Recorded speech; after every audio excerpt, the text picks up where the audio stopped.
এই যে নির্বাচন 12ই ফেব্রুয়ারি, এই নির্বাচন কতটা সুষ্ঠু হবে বলে আপনি মনে করছেন? এর নির্বাচন সুষ্ঠু হওয়ার কোনো বিকল্প নাই, কারণ জাতি পথ হারিয়েছে পরপর অনেকগুলা নির্বাচন, 3টা না 4টা নির্বাচনে পথ হারিয়েছে। এখন জাতিকে পথে উঠতে হবে, এটাই হচ্ছে গণতন্ত্রের রোডম্যাপ। আমরা আশাবাদী যে কোনো মূল্যের বিনিময়ে এই নির্বাচনকে সুষ্ঠু করতে হবে এবং আমরা প্রতিজ্ঞাবদ্ধ।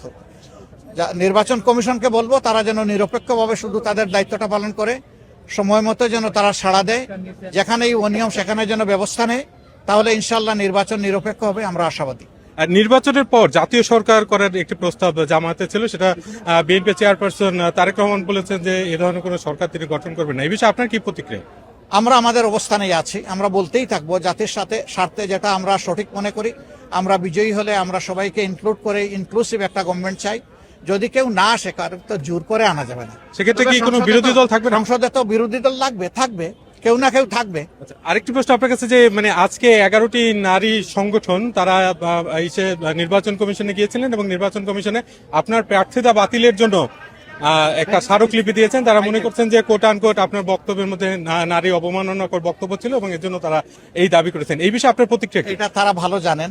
আমার বিরুদ্ধে একটা মিথ্যা অভিযোগ আনা হয়েছিল, সেটা ইতিমধ্যে ফয়সালা হয়ে গিয়েছে। এখন তারা কি জন্য গিয়েছেন এর উত্তর তারাই ভালো দিতে পারবেন। আর আমি এটাকে কোনো সমস্যা হিসাবে দেখি না। একজন যেতেই পারে, এটা তার ফ্রিডম অফ এক্সপ্রেশন, সে চাইতে পারে। চাইলেই তো আর সবকিছু হয় না, সবকিছুর বাস্তবতার নিরিখে নিতে হবে। আর আমি নারী বিদ্বেষী, তাদের অভিযোগ। আমি নারীদের জন্য লড়াই করে যাচ্ছি, এই সমাজে নারীদের জন্য কিভাবে সম্মান এবং নিরাপত্তার জায়গাটা তৈরি করা যায়। আমাকে নারী বিদ্বেষী বললে এটা তাদের জন্যই দুঃখজনক হবে, আমার জন্য না। আর আরেকটি বিষয় নিয়ে আন্তর্জাতিক অঙ্গনে বেশ আলোচনা হয় এবং অনেক জায়গা থেকে বলা হচ্ছে যে জামায়াত, এনসিপি, আপনাদের যে জোট, এই জোট যদি ক্ষমতায় যায় তাহলে কি ইসলামী শরিয়া আইন চালু করা হবে কিনা বাংলাদেশে? আমরা এগুলো পরিষ্কার করে বলে দিয়েছি, এখন নতুন করে আর বলার কিছু নেই। তো আমরা ইনশাআল্লাহ এই দেশে আমরা একটা সুশাসন চাচ্ছি, আমরা এই দেশকে দুর্নীতিমুক্ত করতে চাই। এই দেশের মধ্যে আমরা কোনো চাঁদাবাজ, দখলবাজ আমরা রাখবো না। এগুলা ক্লিন হয়ে গেলে আমাদের দেশের মানুষ অর্ধেক শান্তি পেয়ে যাবে, আর বাকিটা ইনশাআল্লাহ আইন প্রয়োগের মাধ্যমে নিশ্চিত হয়ে যাবে।